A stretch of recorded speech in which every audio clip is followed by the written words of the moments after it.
Hello everyone, welcome to EACT classes. So in this particular session we are going to learn about motion and its laws. So starting with the simple definition of motion. Motion is simply the change of position with respect to time.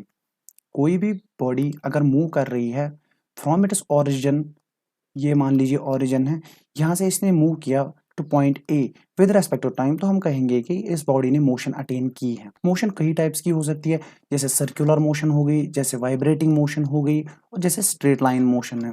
इस topic में हम mostly जो भी बात करेंगे motion की, वो motion in straight line होगी। दूसरी बात, मोशन के रिलेटेड हम क्या याद रखेंगे, that it is relative to observer. मान लीजिए इस गाड़ी में तीन दोस्त बैठे हैं, ये पहला, ये दूसरा, ये तीसरा। एक दूसरे के पर्सपेक्टिव में ये रेस्ट में है, लेकिन गाड़ी चल रही है।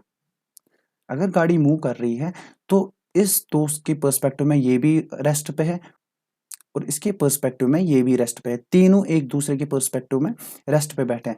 लेकिन अगर कोई थर्ड पर्सन यहाँ से इनको ऑब्जर्व कर रहा है तो उसके लिए ये सारे मोशन में है। तो इसीलिए हम कहते हैं कि जो मोशन है that is relative to observer. ये तो हो गई मोशन की बात। अब इस मोशन को हम डिस्क्राइब कैसे करते हैं? मोशन को हम डिस्क्राइब करते हैं दो क्वांटिटीज से। एक हो गया डिस्टेंस, दूसरा हो गया डिस्प्लेसमेंट। देखिए डिस्टेंस क्या है। Distance is simply scalar quantity and displacement is a vector quantity. Scalar quantity और वेक्टर क्वांटिटी क्या होती है? स्केलर क्वांटिटी वो क्वांटिटी है जिसमें खाली और खाली जो क्या है मैग्नीट्यूड होगा, मतलब सिर्फ और सिर्फ इसमें एक न्यूमेरिकल वैल्यू है। लेकिन वेक्टर क्या होता है? वेक्टर क्वांटिटी वो क्वांटिटी होती है जिसमें मैग्नीट्यूड के साथ साथ डायरेक्शन भी होती है। Magnitude plus direction. या फिर हम सिंपली बोल सकते हैं डिस्प्लेसमेंट जो है, सिंपल टर्म्स में हम बोल सकते हैं displacement is distance with direction. अगर हम डिस्टेंस की बात अलॉन्ग विद डायरेक्शन कर रहे हैं तो वो डिस्प्लेसमेंट कहलाएगा। जैसे फॉर एग्जांपल अगर कोई इंसान कहेगा कि मैंने 6 किलोमीटर की डिस्टेंस ट्रेवल की, इसमें हमें कोई डायरेक्शन का आइडिया नहीं मिल रहा, वो कहाँ जा रहा है, कहाँ की तरफ आ रहा है, नॉर्थ की तरफ जा रहा है या साउथ की तरफ आ रहा है, कोई इन्फॉर्मेशन नहीं है। लेकिन अगर हम डिस्प्लेसमेंट की टर्म्स में यही वाली बात कहेंगे तो हम कहेंगे कि मैंने 6 किलोमीटर की डिस्टेंस ड्यू ईस्ट ट्रेवल की, मतलब हम यहाँ डायरेक्शन की बात कर रहे हैं। ये तो हो गया पहला पॉइंट डिस्टेंस और डिस्प्लेसमेंट के रिलेटेड। दूसरा पॉइंट जो है that distance can not be zero, और जो डिस्प्लेसमेंट है इट कैन बी जीरो। कैसे देख लेते हैं।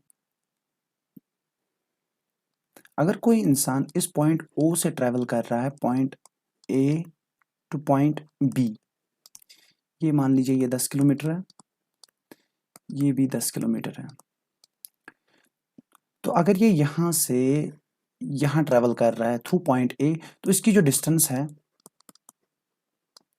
That will be O A plus A B, that is 20 kilometres.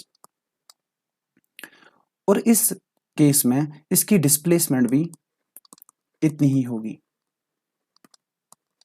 That is O A plus A B, 20 kilometre.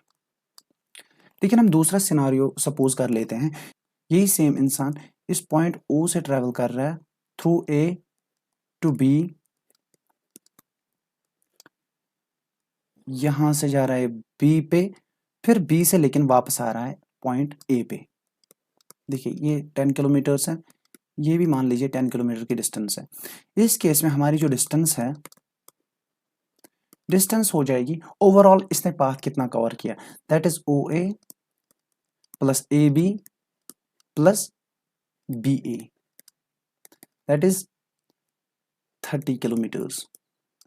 लेकिन अगर हम इसी केस में डिस्प्लेसमेंट देखें तो डिस्प्लेसमेंट जो है ये डिपेंड करेगी फाइनली इंसान जो है, ये इंसान कहाँ पे है, फाइनल पोजीशन क्या है इसकी। हम सिंपली करेंगे final position minus initial position, that is ये अभी ए पे है, तो डिस्प्लेसमेंट इसकी टोटल जो है वो ओ ए होगी, दैट इज 10 किलोमीटर्स।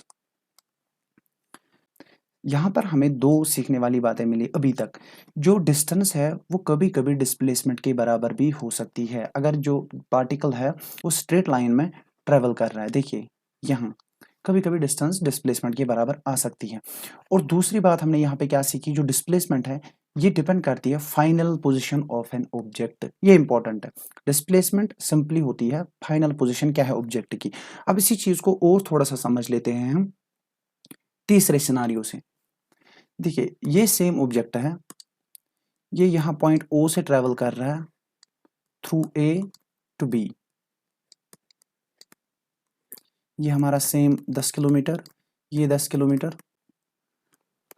इस बार ये पार्टिकल क्या कर रहा है, यहाँ ओ से ट्रेवल कर रहा है बी तक, बी से फिर लेकिन वापस आ रहा है ओ तक। तो इस केस में हमारी जो डिस्टेंस है वो कितनी होगी, that is O B plus B O, वो हो जाएगा हमारा 40 किलोमीटर। अब इसी केस में अगर हम डिस्प्लेसमेंट देखें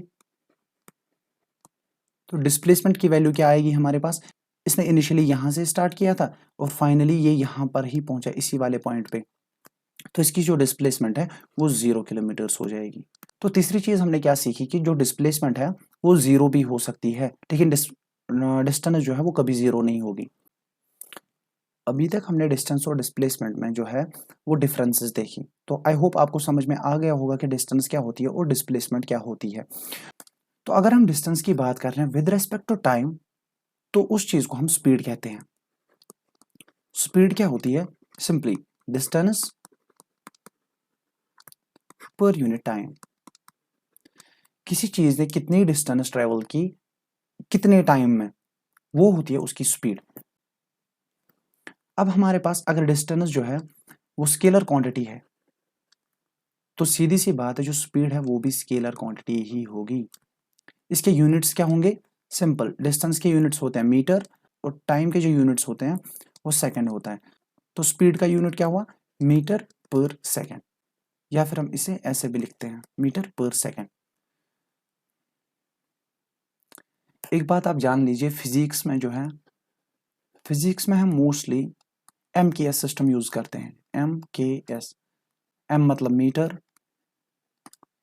के मतलब किलोग्राम और एस मतलब सेकंड। और केमिस्ट्री में सीजीएस सिस्टम यूजुअली यूज किया जाता है, लेकिन फिजिक्स में आप ध्यान रखेंगे कोई भी चीज अगर किलोमीटर में होगी उसको आप मीटर में कन्वर्ट करोगे, और कोई चीज ग्राम्स में होगी उसको आप किलोग्राम में कन्वर्ट करोगे, टाइम अगर मिनट्स में होगा तो उसको आप सेकंड्स में कन्वर्ट करोगे। ठीक, ये तो होगी हमारी स्पीड की बात जो कि है डिस्टेंस अपॉन टाइम। अब देख लेते हैं वेलोसिटी। वेलोसिटी हम किसे कहते हैं, सिंपली स्पीड विद डायरेक्शन। जैसे डिस्प्लेसमेंट थी डिस्टेंस प्लस डायरेक्शन, वैसे ही वेलोसिटी जो है अगर हमने स्पीड को डायरेक्शन दे दी, कोई पर्टिकुलर डायरेक्शन दे दी, तो हम उस चीज को वेलोसिटी कहते हैं। वेलोसिटी क्या होती है, velocity is simply displacement upon time. हम क्या पढ़ रहे हैं, डिस्प्लेसमेंट की relation with respect to time, तो उस चीज को हम क्या कहेंगे, वेलोसिटी कहेंगे। इसके यूनिट्स देख लेते हैं। वेलोसिटी के यूनिट्स जो है वो सेम होते हैं एज स्पीड, क्योंकि डिस्प्लेसमेंट का जो यूनिट है वो मीटर होगा और टाइम का जो यूनिट है दैट इज सेकंड। तो क्या निकल करके आएगा, मीटर पर सेकंड। एक और बात, अगर स्पीड स्केलर क्वांटिटी है, इसी स्पीड को अगर हमने डायरेक्शन दे दी, कोई पर्टिकुलर डायरेक्शन दे दी, तो ये क्या बन जाएगा, हमने पहली बात की थी कि ये वेक्टर बन जाएगा। तो वेलोसिटी जो है वो वेक्टर क्वांटिटी होती है और स्पीड जो है वो स्केलर क्वांटिटी होती है। जो वेलोसिटी है उसमें स्पीड प्लस डायरेक्शन होगी। अब अगर इन दोनों ही कंपोनेंट्स में स्पीड प्लस डायरेक्शन, अगर दोनों कंपोनेंट्स में से किसी भी कंपोनेंट में चेंज आती है तो हम कहेंगे that is change in velocity. कर लीजिए एक पार्टिकल जो है वो सर्कुलर पाथ में चल रहा है ऐसे, आप देख लीजिए हर एक पॉइंट पे इसकी जो डायरेक्शन है वो टेंजेंशियल होनी चाहिए, बट ये कहाँ घूम रहा है, ये अंदर की तरफ जा रहा है। पेन दूसरा यूज कर लेते हैं। ठीक है, इस वाले पॉइंट पे देख लीजिए इसकी जो डायरेक्शन है वो टेंजेंशियल है, लेकिन ये कहाँ ट्रेवल कर रहे हैं, अंदर की तरफ। तो हर एक पॉइंट पे इसकी जो डायरेक्शन है वो चेंज हो रही है। इसका मतलब इसकी वेलोसिटी हर एक पॉइंट पे चेंज हो रही है, भले ही स्पीड कांस्टेंट रहे, भले ही ये 5 मीटर पर सेकंड की स्पीड से चल रहा है, हर एक इंस्टेंट पे इसकी जो स्पीड है वो 5 मीटर पर सेकंड है, लेकिन हर एक इंस्टेंट पे इसकी डायरेक्शन कंटिन्यूअसली चेंज हो रही है। तो हम कहेंगे कि इस पार्टिकल की वेलोसिटी में जो है वो चेंज आ रहा है। चलिए, आई होप इससे क्लियर हो गया होगा कि स्पीड क्या है, वेलोसिटी क्या है। इसके बाद हमारे पास और दो टर्म्स आ जाती है जो कि एवरेज स्पीड और एवरेज वेलोसिटी। एवरेज स्पीड क्या होती है? Simply total distance by total time. और एवरेज वेलोसिटी क्या है, जो आप आज तक आप लोगों ने सुनी होगी, that is v plus you divide by 2। For example, अगर कोई व्हीकल जो है उसकी वेलोसिटी कंटिन्यूसली चेंज हो रही है, पहले इंस्टेंट में उसकी फॉर एग्जाम्पल 5 मीटर पर सेकेंड, फिर 6, फिर 7, फिर 9, डिवाइड बाई कितने इंस्टेंट से, 1 2 3 4, डिवाइड बाई कर देंगे सिंपली 4। तो इसीलिए हम कहते हैं v जो कि है फाइनल वेलोसिटी और u जो है उससे इनिशियल वेलोसिटी को डिनोट किया जाता है, इनिशियल वेलोसिटी।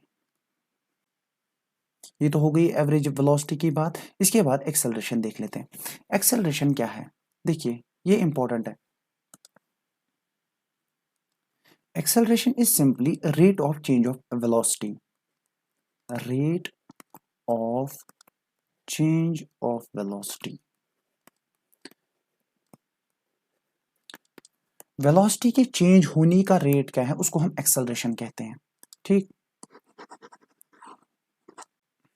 इसको हम कैसे लिखते हैं? That is delta we divide by delta T, ये होती है एक्सेलरेशन। या फिर हम इसको ऐसे भी लिख सकते हैं, that is final velocity minus initial velocity divide by T. ये भी एक्सेलरेशन की ही इक्वेशन बन जाती है। एक्सेलरेशन के यूनिट्स देख लेते हैं। एक्सेलरेशन का यूनिट क्या होगा? अगर ऊपर वेलोसिटी है अपॉन टाइम, वेलोसिटी का यूनिट हमारे पास क्या था? मीटर पर सेकंड, और टाइम का यूनिट क्या है? सेकंड। दैट इज ये सेकंड ऊपर चला जाएगा, ये मीटर पर सेकंड स्क्वायर। तो एक्सेलरेशन का जो यूनिट है दैट इज मीटर पर सेकंड स्क्वायर।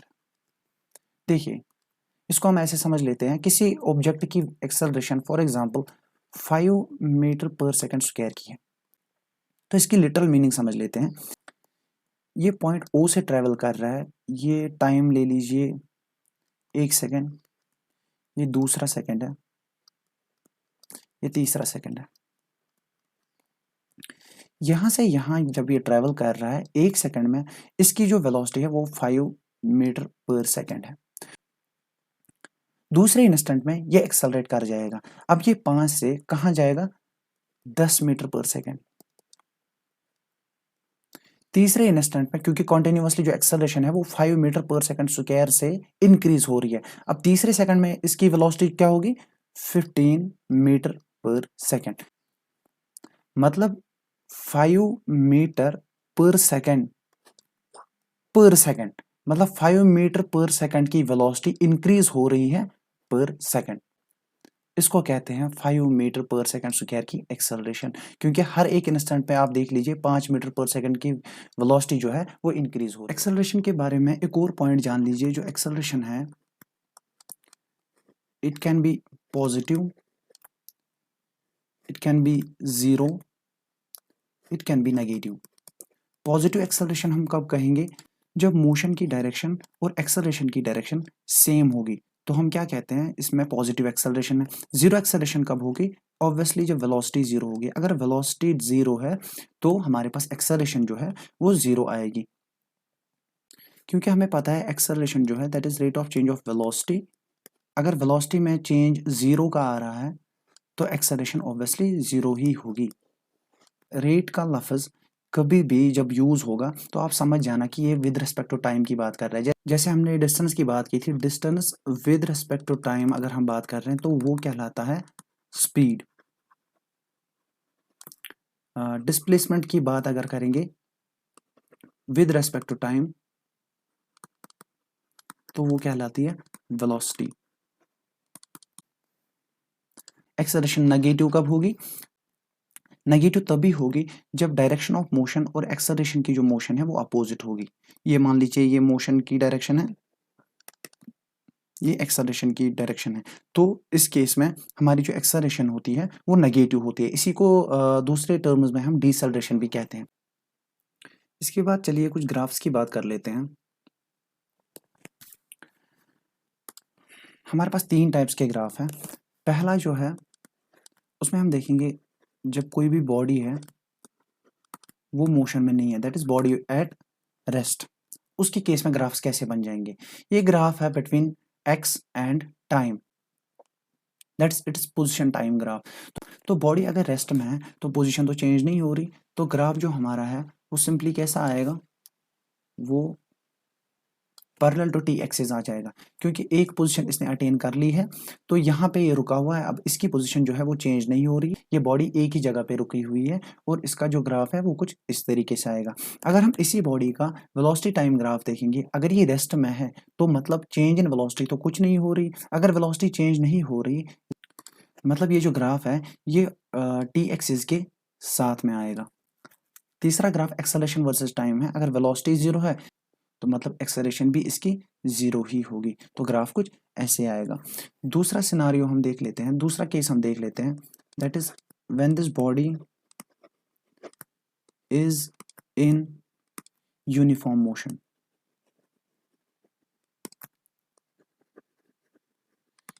यूनिफॉर्म मोशन क्या होती है, अगर फॉर एग्जांपल ये मान लीजिए कोई बॉडी है, ये 1 मिनट का टाइम गैप है, ये भी 1 मिनट का टाइम गैप है, ये भी 1 मिनट का टाइम गैप है। अगर ये 5 मीटर पर सेकंड की स्पीड से यहाँ चल रहा है और दूसरे इंस्टेंट में भी 5 मीटर पर सेकंड की ही स्पीड से चल रहा है और तीसरे इंस्टेंट में 5 मीटर पर सेकंड की स्पीड से चल रहा है, तो इसको हम यूनिफॉर्म मोशन कहेंगे। नॉन यूनिफॉर्म कब कहेंगे, अगर ये किसी इंस्टेंट में चेंज कर रहा है। फॉर एग्जांपल ये भी 1 मिनट का गैप है, यहाँ पर ये 3 मीटर पर सेकंड की स्पीड से चल रहा है, उसके अगले मिनट में 6 मीटर पर सेकंड की स्पीड से चल रहा है, तो इस वाले पोर्शन को हम नॉन यूनिफॉर्म मोशन कहेंगे।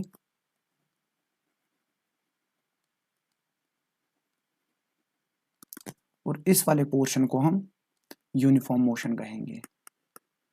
अब क्या है हमारे दूसरे केस में, जो बॉडी है that is in uniform motion. अब इसका पोजीशन टाइम ग्राफ देख लेते हैं पहले। पोजीशन टाइम ग्राफ कैसा आएगा, क्योंकि यूनिफॉर्म मोशन में है तो इसकी जो पोजीशन है वो कंटिन्यूअसली चेंज हो रही है, दैट इज जो ग्राफ है वो कुछ इस तरीके से आएगा। ठीक, इसके बाद वेलोसिटी टाइम ग्राफ इसका कैसा आएगा। अब ये तो यूनिफॉर्म मोशन में है, वेलोसिटी तो चेंज नहीं हो रही, तो ग्राफ कुछ इस तरीके से आएगा।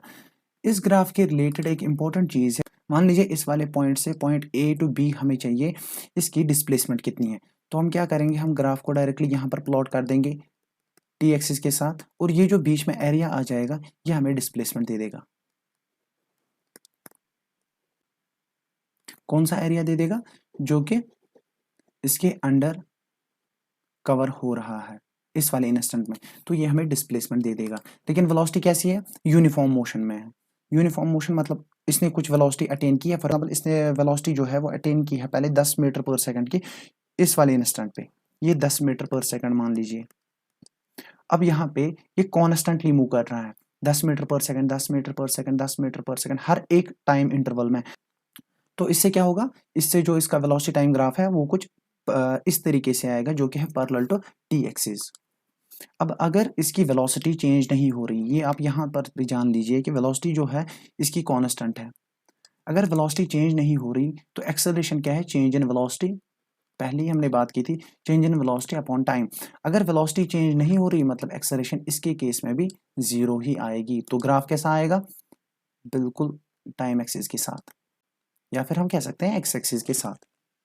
तीसरा केस जो हम देखेंगे that is body is in uniform acceleration, uniformly accelerate कर रहा है हर एक इंस्टेंट में। फॉर एग्जांपल 5 मीटर पर सेकंड स्क्वायर की एक्सेलरेशन जो है वो हर एक इंस्टेंट में इंक्रीज हो रही है।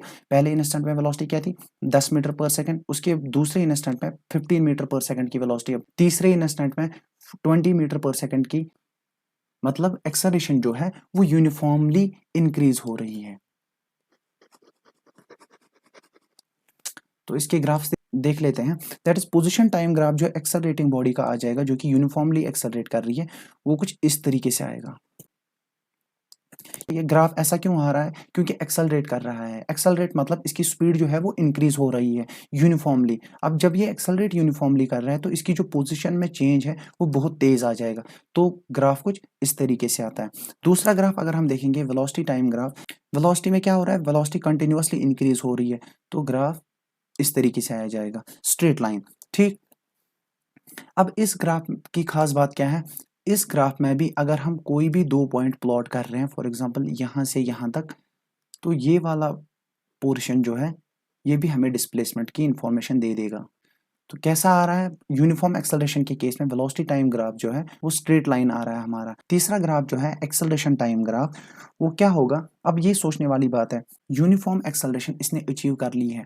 फॉर एग्जांपल यहाँ पे 1 था, 2 था, 3 था। अब कोई पर्टिकुलर एक्सेलरेशन इसने, क्योंकि हम यूनिफॉर्म एक्सेलरेशन की बात कर रहे हैं, पर्टिकुलर एक्सेलरेशन जैसे फॉर एग्जांपल यहाँ इस पॉइंट पे इसने 5 मीटर पर सेकंड स्क्वायर की एक्सेलरेशन अचीव कर ली है। अब इसके बाद तो ये चेंज नहीं हो रही है, तो यहाँ से जो ग्राफ है वो कुछ इस तरीके से आएगा। क्यों? अब एक्सेलरेशन कांस्टेंट है, क्योंकि यूनिफॉर्मली इंक्रीज हो रही है बट कांस्टेंट है। 5 मीटर पर सेकंड की वेलोसिटी हर एक इंस्टेंट में इंक्रीज हो रही है।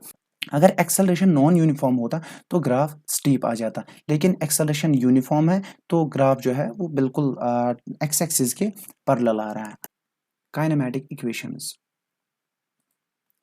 देखिए काइनेमेटिक इक्वेशंस जो है हमारे पास तीन टाइप्स की इक्वेशंस हैं। एक है v is equal to u plus a t, दूसरी इक्वेशन हमारे पास है s is equal to u t plus half of a t square, और तीसरी रिलेशन जो है हमारे पास कौन सी है? V square minus u square is equal to 2as। ये पहली जो है इसको हम याद कैसे रखेंगे? ये वेलोसिटी और टाइम रिलेशन है, that is velocity time relation. दूसरी इक्वेशन क्या है? ये पोजीशन टाइम रिलेशन है। क्या है? Position time relation. और तीसरी इक्वेशन हमारे पास क्या है? ये वेलोसिटी और पोजीशन को रिलेट करती है। कौन सी है? Velocity position relation. ये हमारे पास तीन रिलेशंस आती हैं। इन तीनों इक्वेशंस में क्या क्या? एक तो वेलोसिटी की बात हो रही है, जो इनिशियल होगी या फाइनल होगी, एक्सेलरेशन है, टाइम है, पोजीशन है या डिस्प्लेसमेंट की बात हो रही है। हर एक क्वेश्चन में कोई ना कोई इनमें से कंपोनेंट जो है वो मिसिंग होगा, चाहे वेलोसिटी हो, चाहे एक्सेलरेशन हो, टाइम हो, डिस्प्लेसमेंट हो।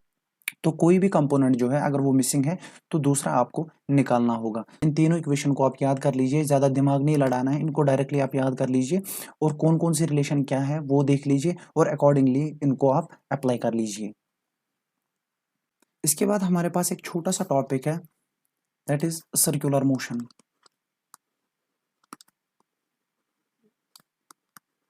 कोई बॉडी जो है वो सर्कुलर पाथ में रोटेट कर रही है। इसके रिलेटेड आप एक इंपॉर्टेंट पॉइंट हमेशा याद रखेंगे, that circular motion is an accelerated motion.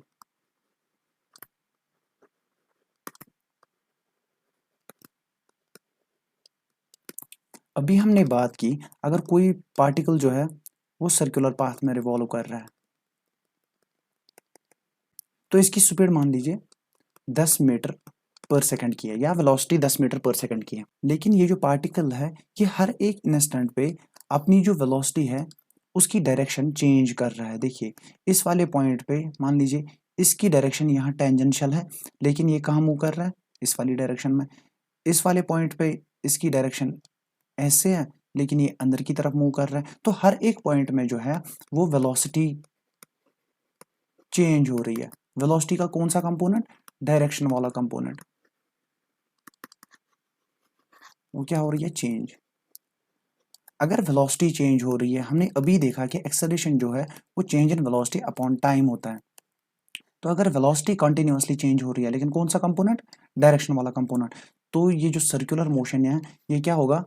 ये हमेशा एक्सेलरेटेड होगा। इसकी बात हमने एटॉमिक स्ट्रक्चर में भी की थी कि एटॉमिक जो इलेक्ट्रॉन है उसकी मोशन एक्सेलरेटेड कैसे है। एक और पॉइंट यहाँ जान लीजिए कि अगर हमें वेलोसिटी चाहिए सर्कुलर मोशन में, हम क्या करेंगे, डिस्प्लेसमेंट अपॉन टाइम। डिस्प्लेसमेंट या डिस्टेंस कैसे आएगी हमें, हम इस सर्कल जो है इसकी circumference simply 2πr divide by t, जो कि हमें दे देगा इसकी velocity. With that being done, let's jump to the next topic, that is force. अभी तक हमने क्या देखा कि डिफरेंट ऑब्जेक्ट्स की जो है वो पोजीशन चेंज हो रही है, उनका मैग्नीट्यूड चेंज हो रहा है, उनकी डायरेक्शन चेंज हो रही है, या उनकी कभी कभी शेप भी चेंज हो सकती है। अब ये जो चीज़ें हो रही हैं, इनके लिए रिस्पॉन्सिबल एक क्वांटिटी होती है जिसको हम फोर्स कहते हैं। तो फोर्स क्या है, simply the cause for the change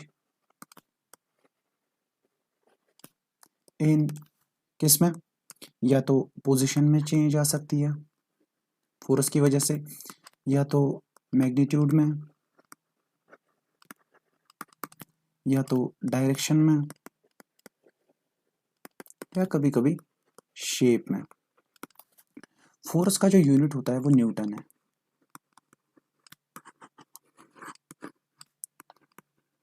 force के हमारे पास दो टाइप्स होते हैं, एक हो गया बैलेंस्ड फोर्स और एक हो गया अनबैलेंस्ड फोर्स। फॉर एग्जाम्पल, ये एक ब्लॉक है, इस पर एक इंसान यहाँ से 10 न्यूटन का फोर्स अप्लाई कर रहा है और दूसरा इंसान यहाँ से 10 न्यूटन का फोर्स अप्लाई कर रहा है, तो ये जो ब्लॉक है ये मूव नहीं करेगा, तो इस चीज़ को हम बैलेंस्ड फोर्स कहेंगे। अब सेम सिचुएशन मान लीजिए, दूसरा एक ब्लॉक है, ये इंसान यहाँ से 20 न्यूटन का फोर्स अप्लाई कर रहा है और ये इंसान यहाँ से 10 न्यूटन का फोर्स अप्लाई कर रहा है, तो टोटल जो नेट फोर्स होगा इस पे, इस ब्लॉक पे कितना होगा, 20 माइनस 10, दैट इज 10 न्यूटन का फोर्स अप्लाई होगा। तो इसकी जो पोजीशन है वो चेंज हो जाएगी। जो फोर्स है उसको हम देख नहीं सकते, लेकिन हम इसके इफेक्ट को फील कर सकते हैं, that is we can feel the effect of force. इसमें इंपॉर्टेंट जो है वो फोर्स का यूनिट है, वो आप याद रख लेना, और बैलेंस्ड और अनबैलेंस्ड फोर्सेस क्या होते हैं। तो चलिए आगे बढ़ते हैं। इसके बाद हमारे पास न्यूटन्स लॉज आ जाते हैं, जो कि बहुत ज़्यादा इंपॉर्टेंट है।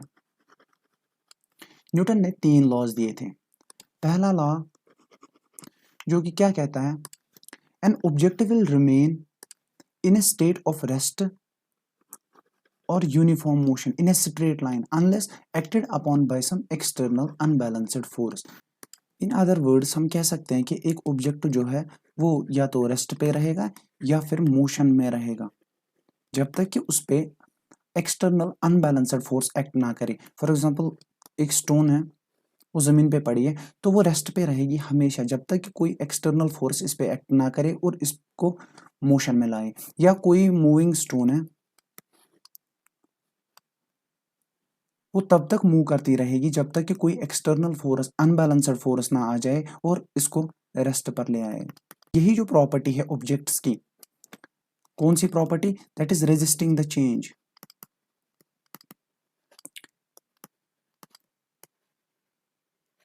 इसी को हम इनर्शिया कहते हैं। सिंपली इनर्शिया क्या है, किसी भी ऑब्जेक्ट की property to resist the change in it, चाहे वो मोशन में हो चाहे वो रेस्ट में हो।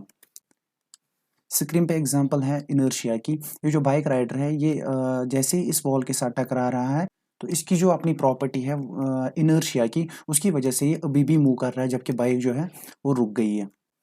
ऐसे ही कई एग्जांपल्स हमारी डे टू डे लाइफ में आ जाती है। जैसे फॉर एग्जांपल, अगर हम बस में ट्रेवल कर रहे हैं और उसने कोई शार्प टर्न ले लिया, तो हम जो इनर्शिया है वो फील कर लेते हैं। तो इनर्शिया किस वजह से होता है, इनर्शिया जो है हमारी बॉडी में मास की वजह से आ जाता है। Inertia is directly proportional to mass, जितना ज्यादा मास होगा उतना ज्यादा इनर्शिया। तो इसीलिए इस फर्स्ट लॉ जो है इसको लॉ ऑफ इनर्शिया भी कहा जाता है। क्या कहते हैं, लॉ ऑफ इनर्शिया। जैसे जो ट्रक है, फॉर एग्जांपल ट्रक का मास बहुत ज़्यादा होगा, तो इसमें इनर्शिया भी बहुत ज़्यादा ही होगा। इसके कंपैरिजन में छोटी कोई गाड़ी ले लेते हैं, जैसे कार उसमें मास कम है और उसकी वजह से उसमें इनर्शिया भी कम ही होगा। फर्स्ट लॉ को हम ऐसे भी समझ सकते हैं कि मान लीजिए अगर फोर्स 0 है तो वेलोसिटी जो है वो हमेशा कांस्टेंट होगी। अगर कोई भी फोर्स एक्ट नहीं कर रहा बॉडी पे तो उसकी जो वेलोसिटी है वो हमेशा ही कांस्टेंट होगी। That completes our first law. तो इसके बाद हम डायरेक्टली जंप करेंगे to the second law. Second law states that a rate of change of momentum is directly proportional to applied unbalanced force in the direction of force। देखिए इस law को समझने से पहले हम एक टर्म समझ लेते हैं जो कि मोमेंटम। मोमेंटम को हम P से डिनोट करते हैं। मोमेंटम क्या होता है? Simply product of mass and velocity. Mass and velocity के प्रोडक्ट से हमें एक क्वांटिटी मिलती है जिसको हम मोमेंटम कहते हैं। मोमेंटम जो है ये वेक्टर क्वांटिटी है। क्यों? क्योंकि हमारे पास जो वेलोसिटी है वो वेक्टर क्वांटिटी होती है। इसी मोमेंटम की बात इस सेकंड लॉ में होगी।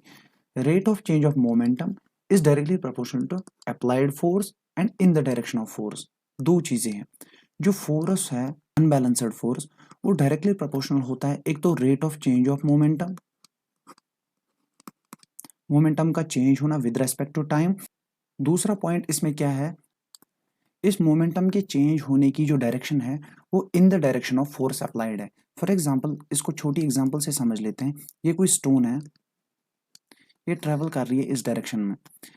इस पर्टिकुलर इंस्टेंट पे हमने यहाँ पे इस डायरेक्शन में इस पे फोर्स अप्लाई कर लिया। दो चीजें होंगी यहाँ पे भी, एक तो मोमेंटम चेंज होगा, दूसरा उस चेंज की डायरेक्शन क्या होगी? इन द डायरेक्शन ऑफ फोर्स। मतलब उस चेंज्ड मोमेंटम की डायरेक्शन इस डायरेक्शन में होगी।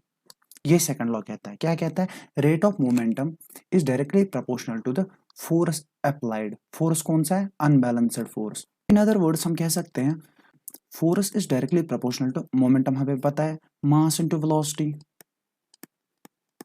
Upon time. इसको फर्दर डिफरेंशिएट जब हम करते हैं फोर्स की इक्वेशन आ जाती है मास जो बॉडी का है वो कांस्टेंट होगा तो मास बाहर आएगा। डिफरेंशिएशन किसकी होगी? खाली वेलोसिटी की। ये वाली जो टर्म है हमने इससे पहले भी इसको डिस्कस किया हुआ है। यही वाली टर्म जो है ये क्या बन रही है? Change of velocity with respect to time. That is force is directly proportional to mass into acceleration. ये वाली टर्म एक्सेलरेशन है। इसको हम ऐसे भी लिख सकते हैं force is equal to mass into acceleration. यहाँ पे असल में कांस्टेंट ऑफ प्रोपोर्शनलिटी के आ जाता है जिसकी वैल्यू 1 होती है। तो हम सिंपली इसको लिखते हैं force is equal to mass into acceleration. ये हमारा सेकंड लॉ है। ये जो मोमेंटम है इसके रिलेटेड एक और पॉइंट याद रख लीजिए, ये कंजर्व्ड होता है। कंजर्व्ड मतलब it can neither be created nor destroyed, but simply ये एक बॉडी से दूसरी बॉडी में ट्रांसफर हो सकता है। जैसे ये एग्जांपल है, यहाँ पे डायग्राम दी हुई है न्यूटन्स क्रेडल की। ये जो बॉल है इसमें कुछ स्पेसिफिक मोमेंटम होगा, मास होगा, इसकी कुछ वेलोसिटी होगी। अब ये यहाँ से इस वाली बॉल पे स्ट्राइक कर रही है। इस बॉल का मोमेंटम इस वाली बॉल में ट्रांसफर हो रहा है। ये वाली बॉल इसमें अपना मोमेंटम ट्रांसफर करेगी, ये वाली इसमें, और फाइनली इस वाली बॉल में ये जो सारा मोमेंटम है ये ट्रांसफर हो जाएगा। और इसकी वजह से ये वाली जो बॉल है वो सेम वेलोसिटी के साथ इस साइड से बाहर आ जाएगी। तो क्या हुआ? यहाँ पर मोमेंटम सिंपली ट्रांसफर हो रहा है एक बॉडी से दूसरी बॉडी में, ना तो कहीं पे क्रिएट हो रहा है ना तो डिस्ट्रॉय हो रहा है। एक और छोटी सी टर्म देख लेते हैं इस सेकंड लॉ में जो कि है इम्पल्स।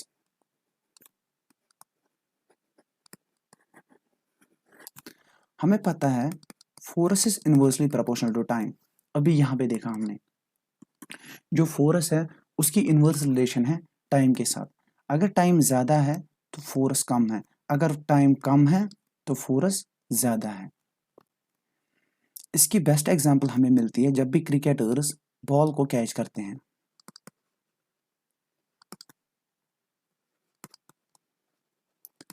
वो क्या करते हैं, अपने हाथों को जैसे ही वो कैच करने वाले होते हैं अपने हाथों को नीचे की तरफ ले जाते हैं ताकि जो इम्पैक्ट टाइम है वो बढ़ सके। जैसे ही इम्पैक्ट टाइम बढ़ जाता है उस बॉल से जो इम्पल्सिव फोर्स है वो कम हो जाता है, उसकी वजह से जो क्रिकेटर्स है उनके हाथ हर्ट नहीं होते हैं। थर्ड लॉ आप सभी लोगों ने कभी ना कभी सुना होगा, every action has equal and opposite reaction.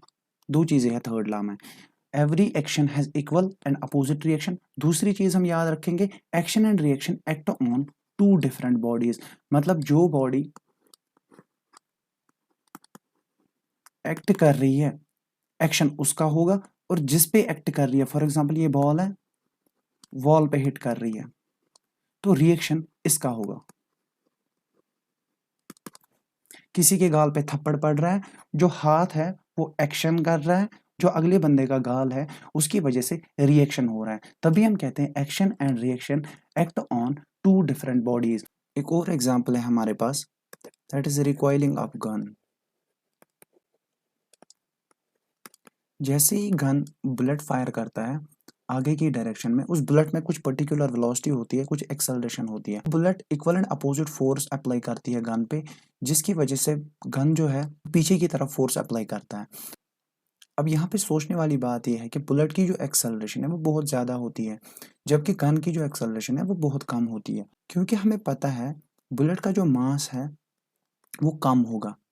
अगर मास कम है, हमें पता है force is equal to mass into acceleration, that is mass is inversely proportional to acceleration. जितना ज़्यादा मास उतनी कम एक्सेलरेशन, और जितना कम मास उतनी ज़्यादा एक्सेलरेशन। बुलेट का मास कम होगा, इसका मतलब उसमें एक्सेलरेशन बहुत ज़्यादा होती है, जबकि गन का मास ज़्यादा होता है तभी उसकी एक्सेलरेशन जो है वो कम होती है।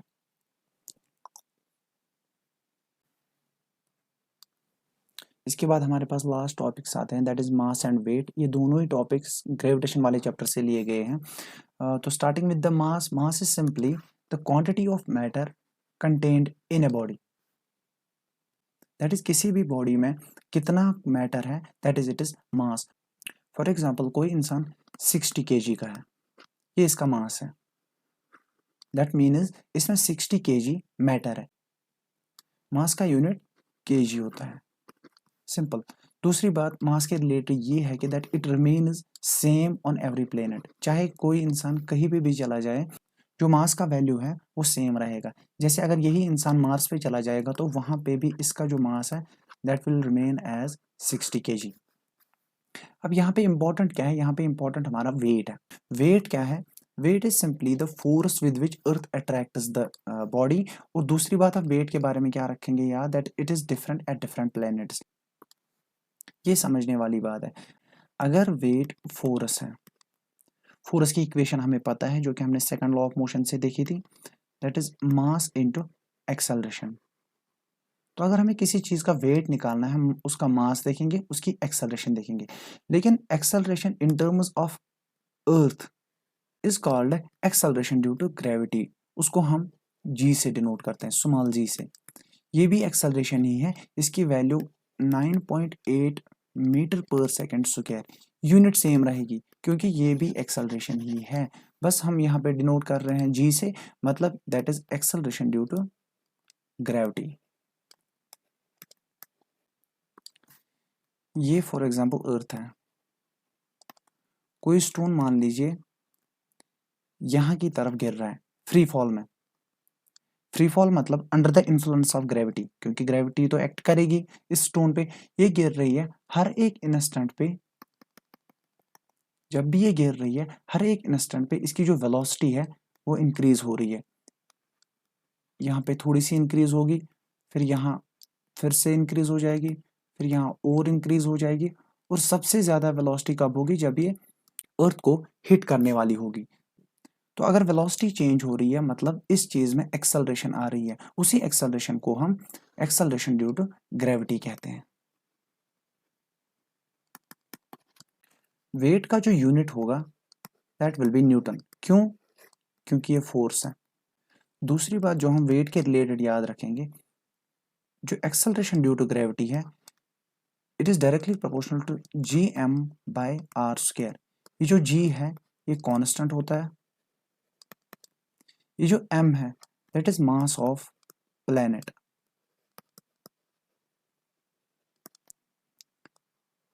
ये r है that is radius of planet.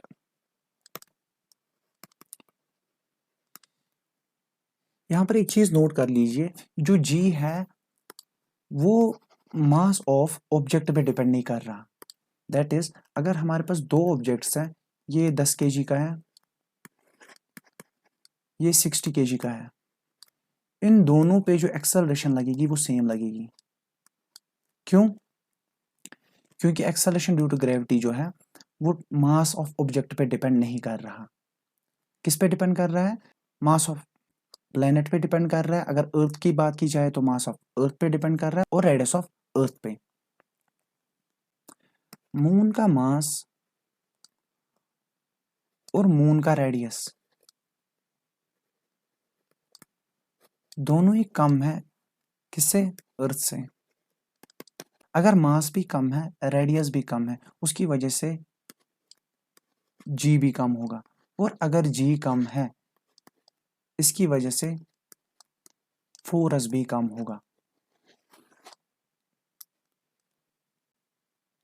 और अगर फोर्स कम लग रहा है दैट मीन्स वेट भी कम ही होगा। कहाँ पे?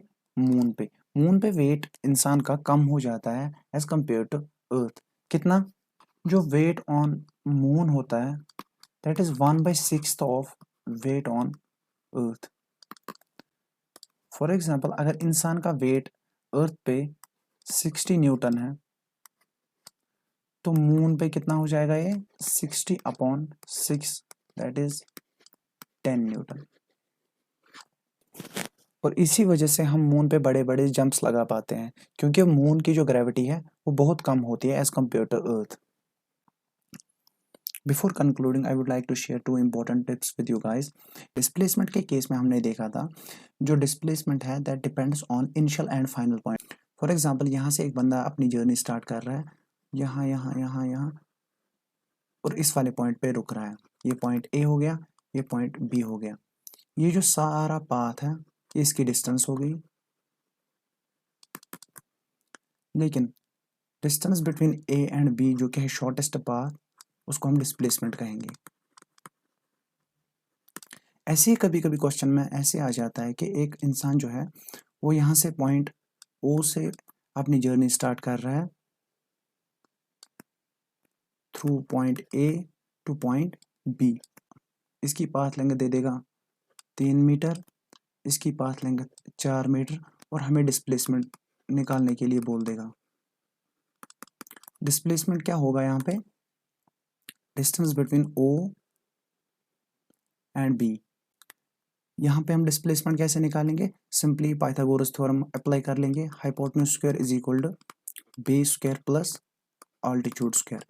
That is hypotenuse square is equal to base square मान लीजिए 4 स्क्वायर प्लस ऑल्टीट्यूड का वैल्यू हो गया 3 square, that is S square is equal to 16 plus 9 that is 25, h is equal to under root 25. The value of displacement will be 5.